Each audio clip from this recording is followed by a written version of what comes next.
Itachi X21 equipped the item, his avatar turned into something completely different. This is what his avatar looked like afterward. Remember, this gun is not a gear item, poses like this were impossible, and custom UGC items made by players did not exist on Roblox at the time. What he had just experienced was not a one-time issue. Recovered screenshots from 2010 show other players' avatar previews being turned into tall blue towers or massive concrete slabs. Now these wouldn't appear in games, so for some time this was causing lots of confusion within the community. It turns out this was an issue with the website's avatar renderer, as the preview images for random models and assets were being displayed on users' profiles as if they were avatars. It's unclear what caused this glitch to occur. Most likely it was a mistake related to item IDs, and it was patched within a few weeks. The Roblox website's avatar renderer has had strange issues on and off for years. For instance, the time in 2008 when a Roblox moderator had his left leg and left arm deleted, the multiple instances of avatar previews on the website having the early loading screen plastered on top of them in 2014 and 2015, and much more. Similar glitches have been happening more recently with old accounts that haven't changed their avatars in years, some appearing stretched or under strange lighting on the website, though it's unclear what causes this. Roblox avatars are under strange lighting on the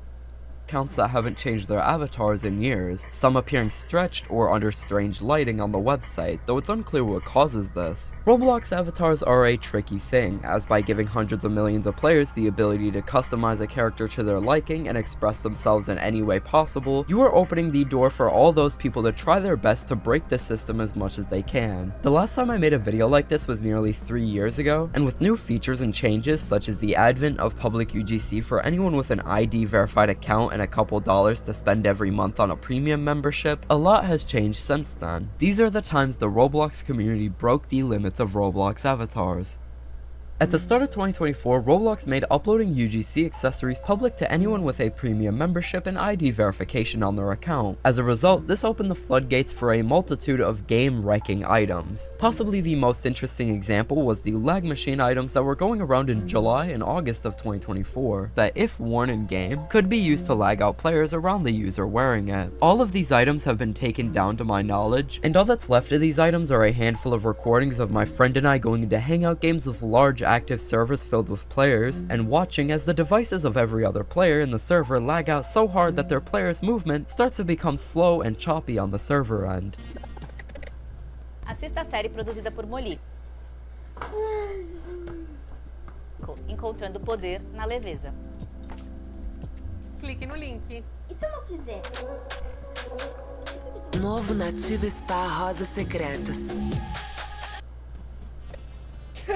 Do you hear that? Yes! Most commonly, these were done by making accessories with meshes with absurdly high amounts of triangles overlapping on top of each other, causing major frame rate drops even on a relatively good computer built for gaming and video editing, let alone a random kid's iPad. If we take a look at the mesh for the accessory seen in this clip, we can see two overlapping objects with 2,000 triangles each, totaling 4,000 triangles, the maximum amount of allowed triangles in a UGC item. The two objects overlapping, indicated by the Z fighting scene here, causes intense overdraw, meaning it's forcing Roblox to render the same pixels multiple times over each other, which is what causes the intense performance issues and lag. A good demonstration of this same phenomenon could be seen in Kazemanuar's video Low Poly is Overrated, where he shows a mod of Super Mario 64 containing only 10 overlapping triangles running at a much lower frame rate than a Mario 64 mod with 10,000 non-overlapping triangles. Similarly, around this time, containing only 10 overlapping triangles running at a much lower frame rate than a Mario 64 mod with 10,000 non-overlapping triangles. Similarly, around this time, glitches were used to exceed the size boundaries of UGC items. Most notably, in cases such as this giant capybara that would follow the player wearing it, these items were also deleted quite quickly. One time, Roblox did it themselves. Back in 2023, the Met in New York City did a collaboration with Roblox, where they released a variety of items, most importantly, the Shock Dog Layered Clothing Bundle. It seems normal just looking at it from the website, but the original version of the bundle had unnecessarily high amounts of detail. As a result, there were an abundance of users submitting complaints on the developer forums about players with the bundle causing insane amounts of lag in-game, especially when a group of players with the bundle deliberately equipped and unequipped an item multiple times in rapid succession. The large number of bones from each asset's mesh thrashing around was enough to cause heavy lag for some. Here, with a group of 5 people wearing the first versions of each part of the bundle, you can see as my game goes from 240 FPS constantly to 12 and 13 FPS in a matter of seconds. The game in the background is only a white base plate with a spawn point.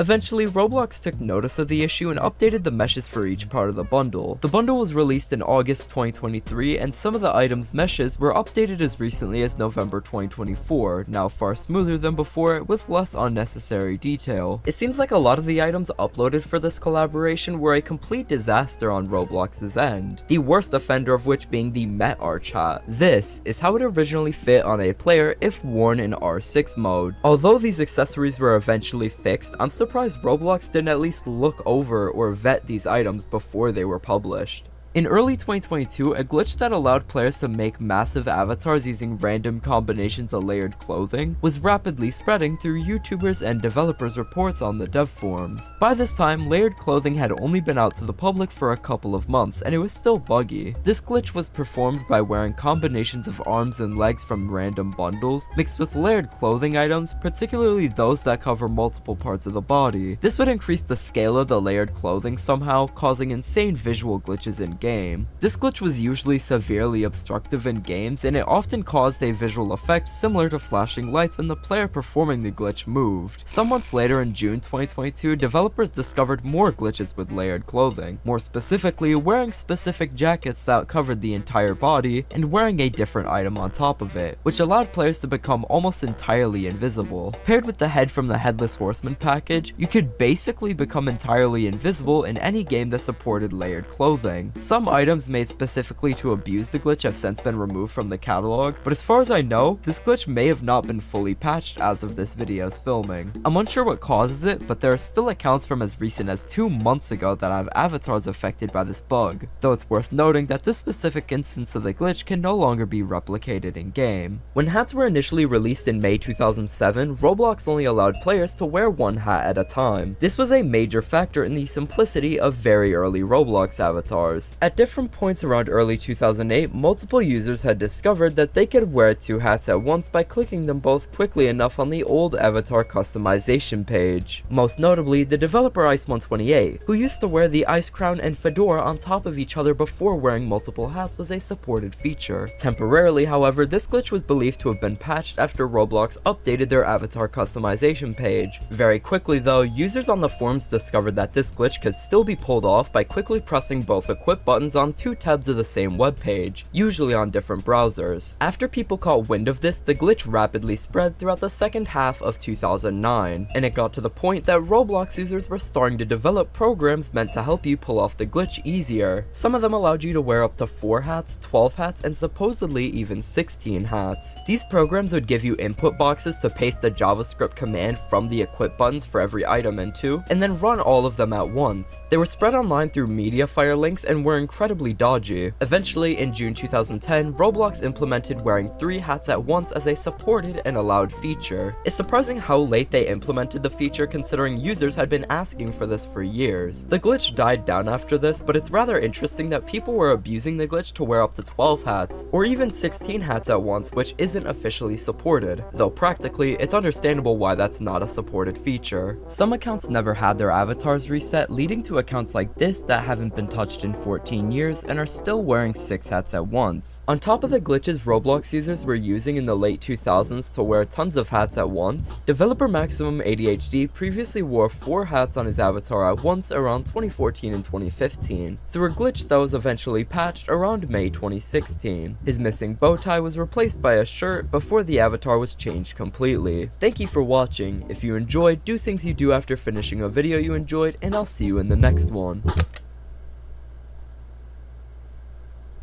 So I have this thing I like to call the Infinite Sketchbook that I have on my iPad that I use from time to time, and basically it's this world that I've drawn in for the last 4 or 5 years, and it contains hundreds of hours of drawings that is just like one cohesive piece that I could zoom in or out for as long as possible on. Now I've only poured a couple hundred hours in, but made a lot of progress, and because I've been a bit busy, I haven't been able to work on it in a while, and there's honestly a lot of little Easter eggs that I forgot. And one of the first things that I actually found when I first logged in is I saw this little spiral on the side here, and I zoomed into the spiral, and there happened to be this little guy waiting for me at the end saying, "Looking for me," and that made me remember, wait, I have like 5 different versions of this guy just hidden throughout the world. Then that kind of prompted me to find more of them. And to be honest with you, I've been looking through for like an hour now, and I've only been able to find one other little guy, and I'm going to show him to you guys right now. So basically, if you zoom into the solar system and you go all the way into the Earth here, there's a little house on an island, and if you zoom into the window, there's an office with a snow globe on the shelf. And if you zoom into the snow globe, there is a computer. Zoom into the eyeball on the computer and follow the yellow line that goes all the way down into the other eyeball and this eyeball. And all the way in here, within one of the trees here, there's a little comic book shop, and if you zoom into one of the other comic books that has me drawing, and zoom past into the picture frame on the wall, and then zoom past high school version of me into the third eye, and then zoom into this clock,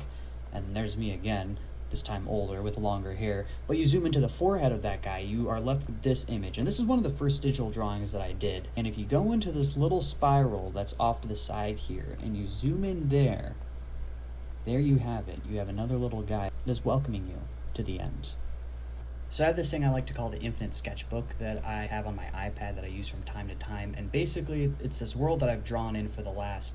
I accidentally invented something that already exists. For the past week, I've been testing a bunch of your ideas on how to fill my Roman Colosseum with thousands of spectators without lagging my game. But only one solution seemed to work best, using moving pistons to make regular blocks look like cheering people. However, when I revisited the idea to make it even better, I stumbled across something that made no sense.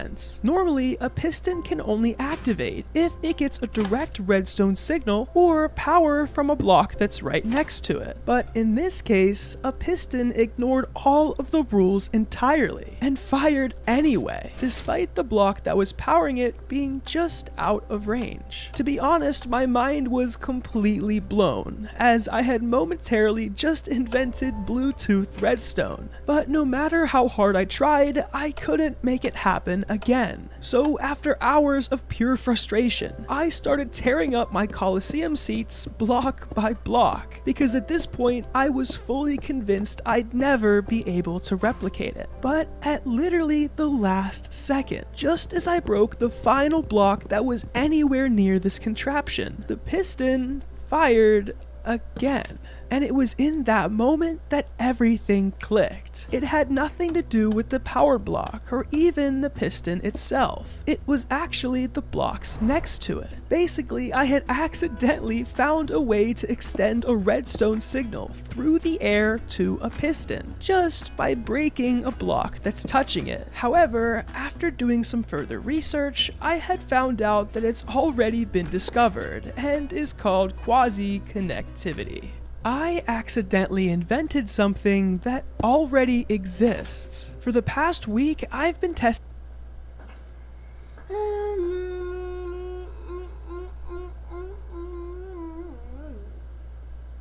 and is called quasi 6-7.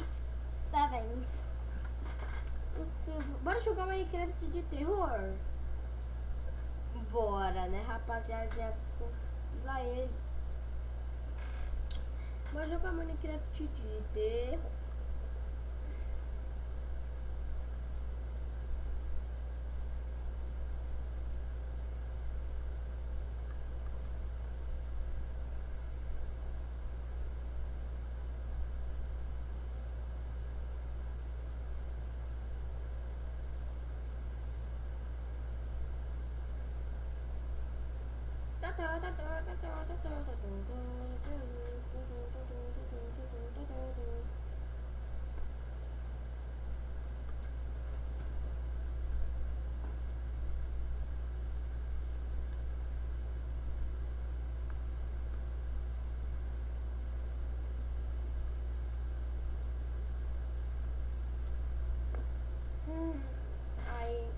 VR.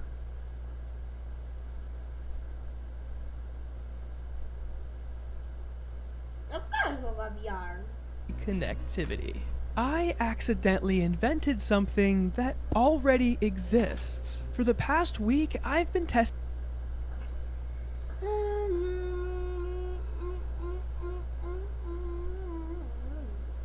I escaped the Roblox skybox.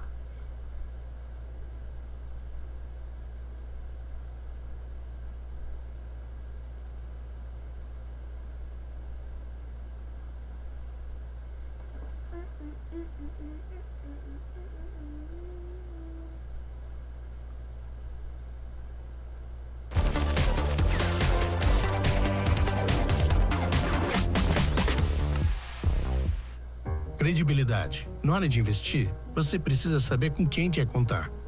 Com quem tem mais de 3 Bedrock's world may look infinite, but that's far from the truth. How far can you actually go before the game starts to break? And what we will find once you travel far enough from spawn? We'll start our journey at 2 to the power of 17. The moment we cross this point, an obvious jitter appears when moving. At every distance milestone, I'll be testing the same things. Do pistons still work correctly? Do different block shapes render properly?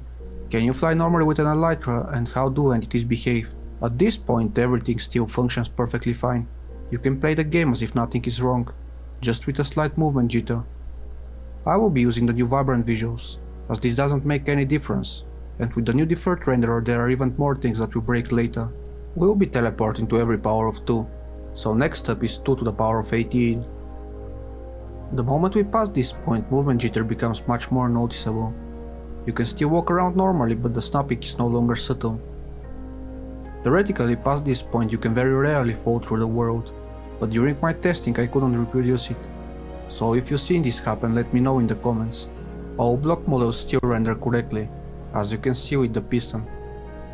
Flying with an elytra is still smooth, range still looks normal. Fires spread correctly and entities behave just like they do near spawn. So at 2 to the power of 18 the game is still fully playable. The only real issue is precision jittering getting worse. Next stop is 2 to the power of 19. Past this point, movement is no longer smooth at all. The snapping becomes worse. It's important to clarify that most of what you're seeing is not your character moving incorrectly. It's primarily a rendering precision issue. But here even the actual movement logic starts to suffer. You'll see why once I explain what's really happening under the hood. At this distance you can now clip inside blocks and you can definitely fall through the world. Even elytra flight is no longer smooth. Surprisingly, block models themselves still render correctly, but particles are starting to break. They appear compressed. Entities, however, continue to behave normally. So you could still play the game here, but it's getting harder. Constant jittering, unreliable movement, and the real chance of falling through terrain. Our next stop is 2 to the power of 20. The moment we pass this point, the jitter becomes really annoying, and falling through the world starts happening much more often. Here's a direct comparison of movement on both sides. The difference is now obvious. Pistons and redstone still function normally for now. But other block models are beginning to show real issues. The cactus model now has a visible gap. The water caustics overlay is starting to render incorrectly. Torches become especially strange. On one axis they turn into flat 2D billboards. On both axes they disappear entirely. You'll understand the exact reason for this later. Far-out entities, however, still behave as expected. Remember, this isn't some unreachable distance, with nether traveling at an elytra 2 to the power of 21. Past this point, movement almost looks like I'm flying while on the ground. It is now just snapping and no longer smooth at all. Also, falling through the world becomes extremely common. Pistons still render correctly, surprisingly. Torches are now completely invisible, and redstone visibility depends entirely on where it's placed. Other block models show even larger gaps. The cactus makes this very obvious. Entities no longer move smoothly either. They snap around just like the player.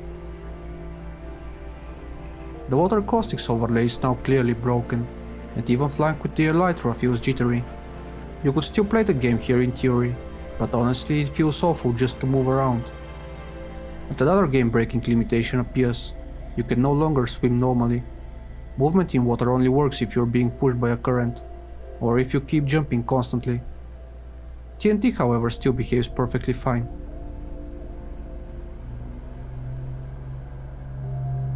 And now let's move on to the next boundary, 2 to the power of 22. It's immediately obvious that past this point the game is no longer really playable. The world becomes mostly unsolid. You can still walk in a few places, but movements feels terrible, because position precision has now dropped to half a block. That means that the game can only register movement in steps of 0.5 blocks. Normal walking is smaller than that, so you often just stay completely stuck. To move at all, you now need to sprint jump, use an elytra or switch to creative flight. Fences are now officially 2D billboards. One thing I forgot to test was horses and mounted movement, but since all entities use the same movement system, horses would just suffer the same problem. They'd fall through the world regularly, and also need to move at least half a block just to make a single step. Terrain generation also starts to glitch out here. You can find these massive unnatural pits appearing in the landscape. Water caustics are completely wrong. Most mobs can't move at all, because their movement speed is below the 0.5 block threshold. Shadows are broken. TNT visibly jitters while ignited.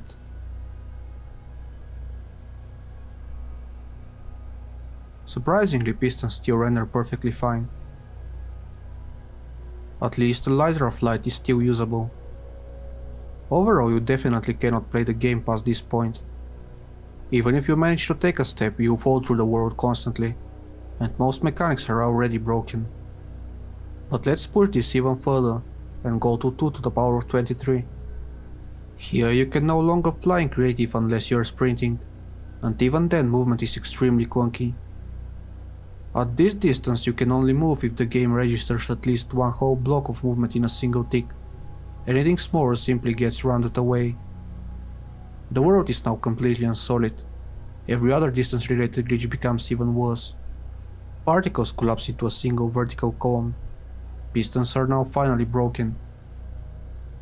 Entities instantly fall through the world, because everything obeys the same precision rules. The game is essentially unplayable at this distance. Bamboo gets stretched and looks very creepy.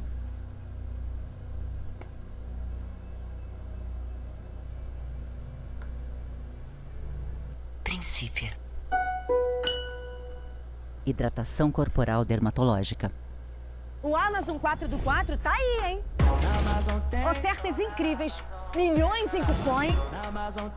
Grass stops rendering entirely and becomes invisible. Terrain still generates with massive holes. And now let me do a quick explanation on what is happening before we move on to the best part. Bedrock Edition, due to its legacy rules, still relies heavily on 32-bit floating point numbers for movement, rendering and parts of terrain generation. Even though the game itself is 64-bit, a single float stores 1 sign bit, 8 exponent bits, and 23 mantissa bits, effectively 24 bits of precision. This means that floats have full precision only up to 256. After that, the smallest possible step doubles at every power of 2. So at 2 to the power of 22, precision is around 0.5 blocks. Anything less will be rounded off. At 2 to the power of 23, it gets to around 1 block. Where we are right now, the float can only represent whole block changes.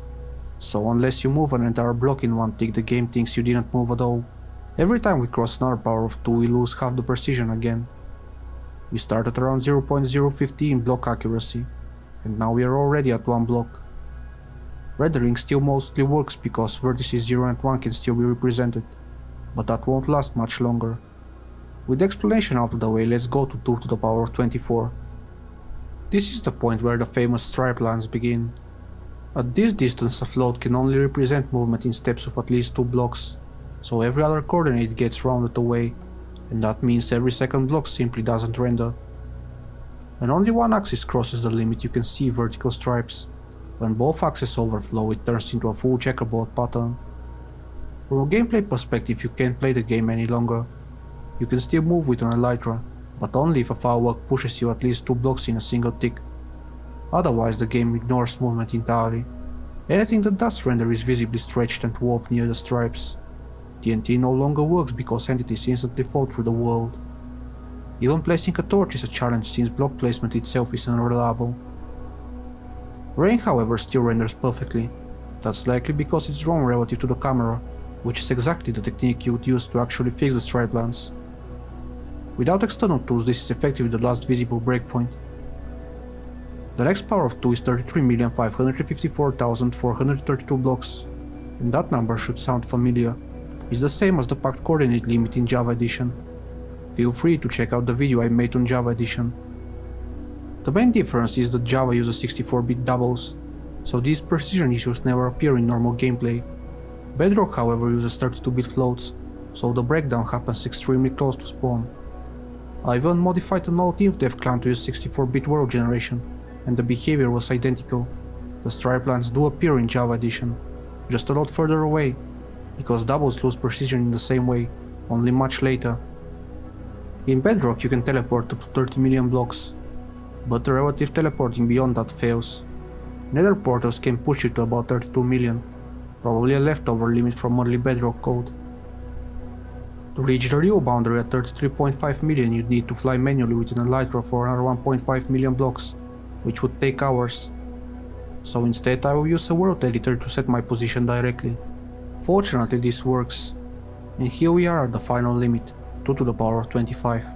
Past this point, a float can only represent changes of at least 4 blocks, so rendering collapses entirely.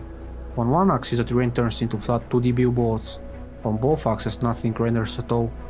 Blocks simply can't be represented anymore. Regular movement is impossible. Even an elytra with fireworks can't help. The only method that can still move you is a Riptide 3 Trident, because it's the only action capable of exceeding the minimum step size in a single tick. But the moment you cross this boundary, you are stuck. The game stamps your position back as you've hit a sticky invisible wall, and if you reload the world, you're immediately returned to spawn. This strongly suggests that Bedrock is hitting a limit similar to Java's packed coordinate boundary. Mano, eu acho que eu vou ficar rapidinho e eu vou baixar mod My work is easy because I... Vou baixar mod de... Tipo... This strongly suggests them. Olá, em português, viu? Você é português ou não? Seu microfone está desligado.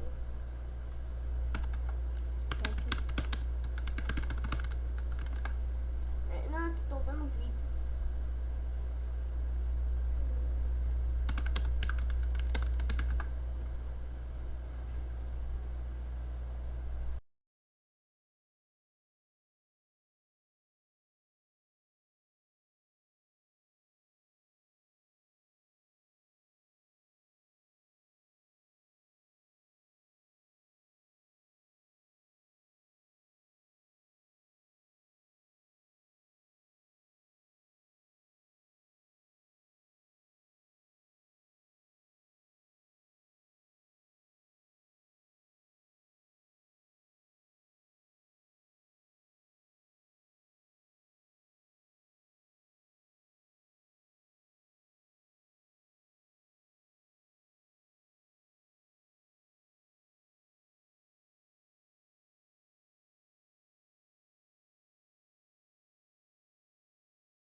Voltei.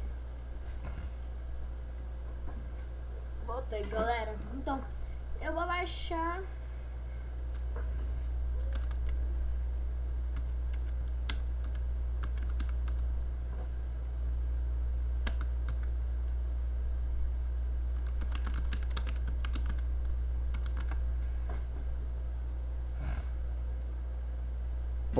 The equation that calculates Minecraft's final noise map gets locked to a static, unchanging value along your direction of travel. So it no longer even really resembles a noise map and only changes along the axis perpendicular to the Farlands. Since this value does not change as you travel deeper into the Farlands, we get tunnels. But what happens when both the X and Z coordinates exceed 12.55 million blocks? Well, as I'm sure you're all familiar with, we get the corner Farlands. Welcome to the stack, the corner Farlands, a scene perhaps more mysterious than the edge Farlands. How do we even go about explaining why these are shaped the way that they are? Well, if you've kept up with me thus far, it's quite simple. Within the corner Farlands, the low and high noise maps are frozen in a fixed state, but selector noise is not. To make this as easy as possible to understand, I'm going to take a shortcut. When Minecraft's selector noise breaks 1.004 billion blocks out, this is what the terrain will look like when the blending it provides no longer occurs at all. Minecraft is just made up of never-ending, never-changing, flat layers. Let's use this specific layer at the end of the corner Farlands as an example.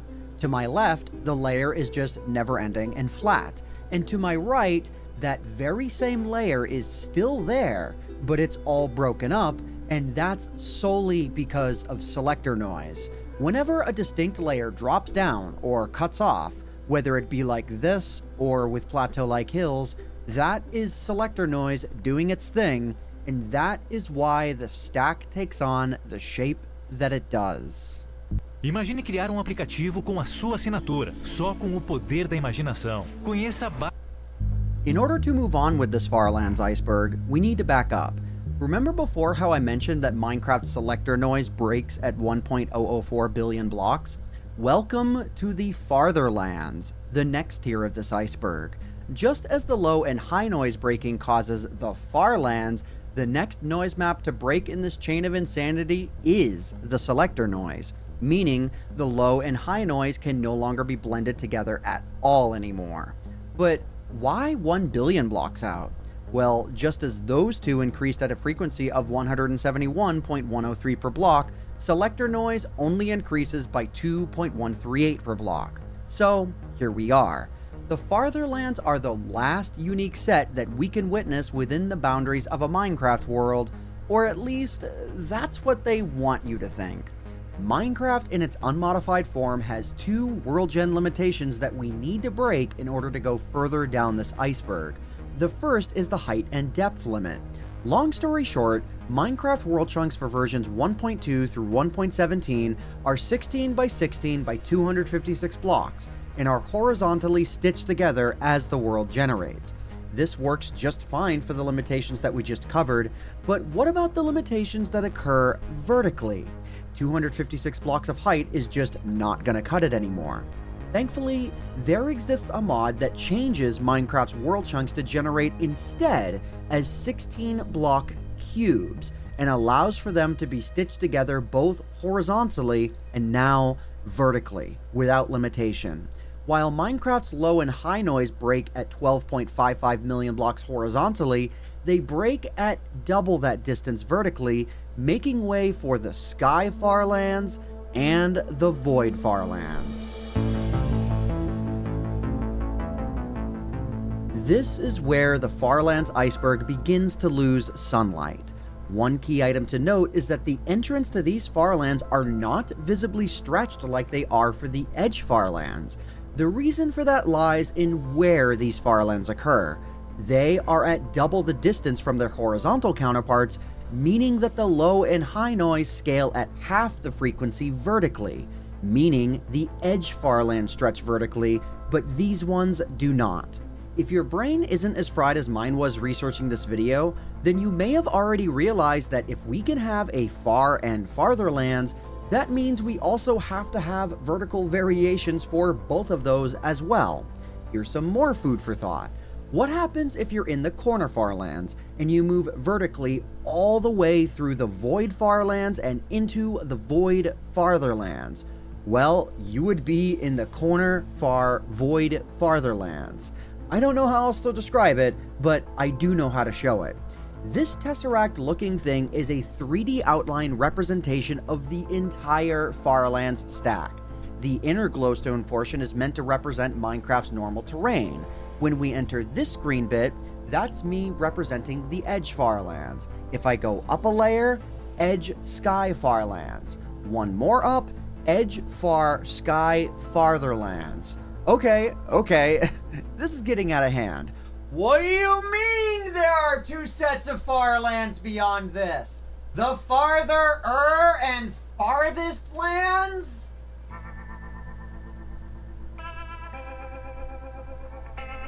So here we are, at the last 2 set of Farlands that we can witness. Aqui, já volto. 6, 7. Bang!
Agora é Kevin 67 aqui e vou formar muita aula. 67! Within the boundaries of a 32-bit Minecraft world.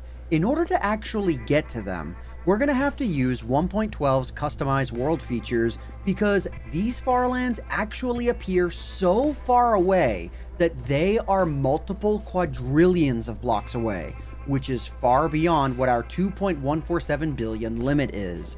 The farther and farthest lands appear at the location where the low and high noise map breaks, but instead at their 64-bit equivalent distances.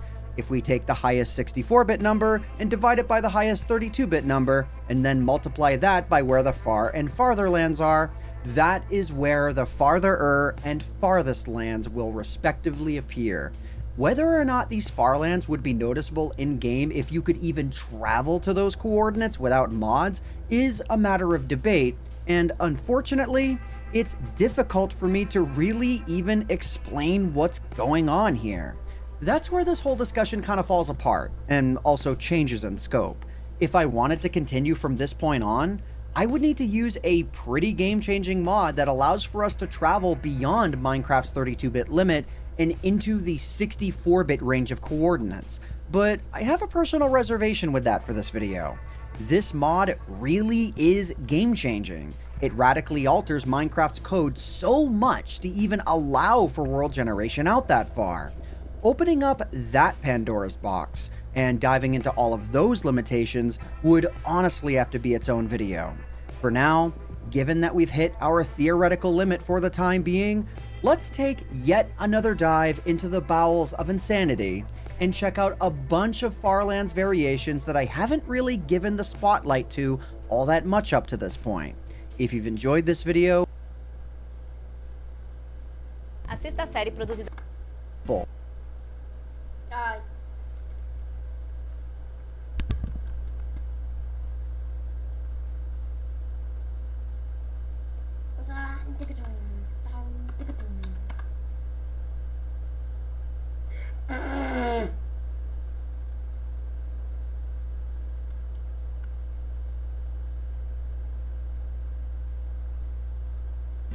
the equation that calculates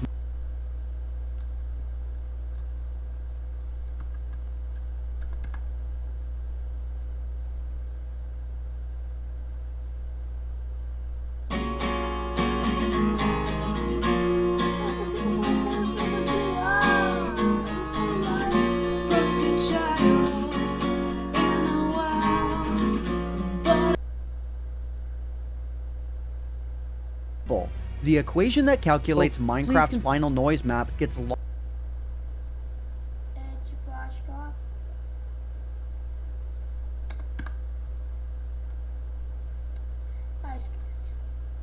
Consider subscribing, because that'll do it for my commentary. If you've that we've hit our theoretical limit for the time being, and check all that.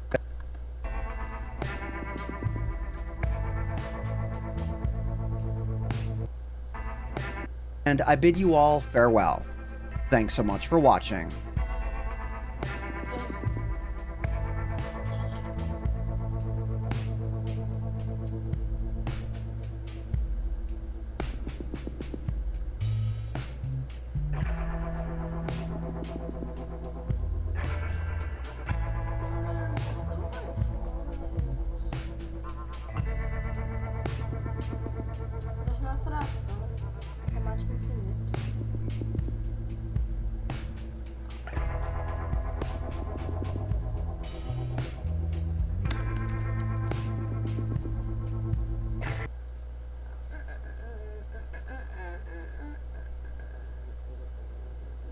the Farlands, one of Minecraft's most iconic landmarks. If you want to get there, you're gonna have to walk 10 million blocks away from spawn. Seems pretty easy, right? But once you get there, you'll find nothing, because the Farlands will remove many of the tickets. But don't worry, because in this video, I will show you how to get to the Farlands in under 6 seconds. Also, I have no idea if this works for Bedrock, so Bedrock players, let me know in the comments if this works for you. So the first thing you want to do is open up your Minecraft launcher, then go to your settings. Next, you want to make sure this setting is checked. Next, we're going to go install 2 versions of Minecraft, those versions being release 1.12.2 and beta 1.7.3. Once you find them, make sure to name them and adjust them to your preferred resolution. Now create them. We're going to go ahead and first launch 1.12.2 and create a new world with cheats on. Once you spawn in, go ahead and type this exact command. Once you teleported, make sure you land in an ocean, because if you teleport on anything but an ocean, once you transfer the world, you're going to suffocate. So just keep creating a new world and teleporting until you finally teleport on the ocean. Now that you've done that, make sure to save and exit. Now we're going to go ahead and launch beta 1.7.3. Once you're in, I recommend changing your settings to this to avoid crashing your game. Now load into the world, and if you did everything correctly, you have reached the Farlands, all under 60 seconds. If you found this video helpful, make sure to like and subscribe.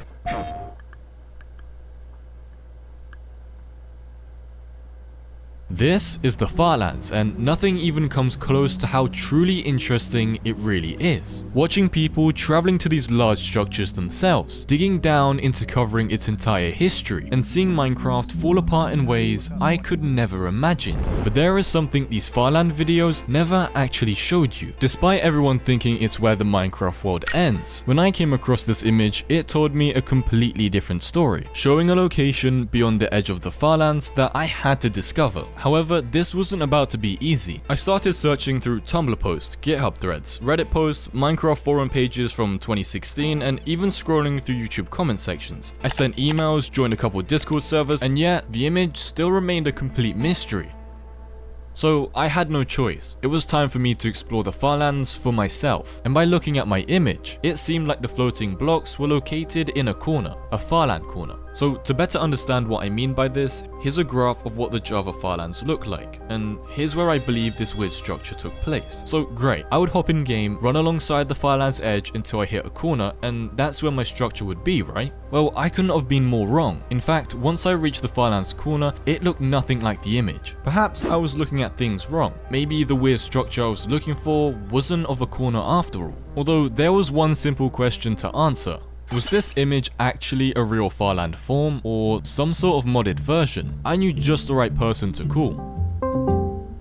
I could see why it's easy to mistake this as from a modded version, but no, it's actually from a real Bedrock version. So if you're going to want to see them for yourselves, then you're going to want to do some digging. Right. That was Ant Venom, and if you didn't know already, he's explored the Farlands more than anyone I know, and he just helped me out massively. I now knew the image was real, and that I'd been looking in the wrong direction. You see, this structure only existed in Minecraft Bedrock Edition, with Java Edition having its very own unique Farland. And as I'd never played Minecraft Bedrock Edition before, I spent the next 2 days looking for a Bedrock launcher, downloading and crashing through different versions, getting super close, and absolutely nowhere all at the same time. Real quick, if you're new here, be sure to subscribe with notifications on, as we are so close to 100,000 subscribers. Okay, back to the video. So once I found a version that worked, I hopped in game with my Farland coordinates, once again ready to teleport, although I wasn't quite prepared for what was next. In place of the Farlands, there was a massive slice cut right through the world, leaving only water and bedrock, almost as if the Farlands had got up and left, leaving a fake world border that I could still cross with a little extra jittery movement. This made no sense. I had got the coordinates right, had I simply gotten the wrong version of Bedrock? There was no way. After all, any version before the 1.17.3 Caves and Cliffs update should have still had the Farlands. Although after a quick search, I discovered the Farlands had been completely removed from Bedrock. So at this point, I felt like I was truly at a dead end here. Surely there would be a way to find this unique structure, but without the Farland edges to navigate beyond, how would I know where to go, or even where to look? I was completely lost. What I'd found was super interesting, but it fell short each and every time. So I put this video to the side and kind of forgot about it for a while. But a month later, something truly unexpected happened. I got a reply back to one of my emails, revealing 2 new images of the same location from 2 different angles. But that wasn't the unexpected part. Attached with the images was a name, reading the Farland Skygrid. But when searching up the name online, I found a document listing different structures that generated beyond the Farland edges. But this isn't even the best part. Along with a list of structures, there were coordinates that could potentially help me pinpoint the Skygrid. And since I was about to truly go beyond the Farland edges, I really didn't know what to expect.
É verdade, galera. Vou desligar a live aqui.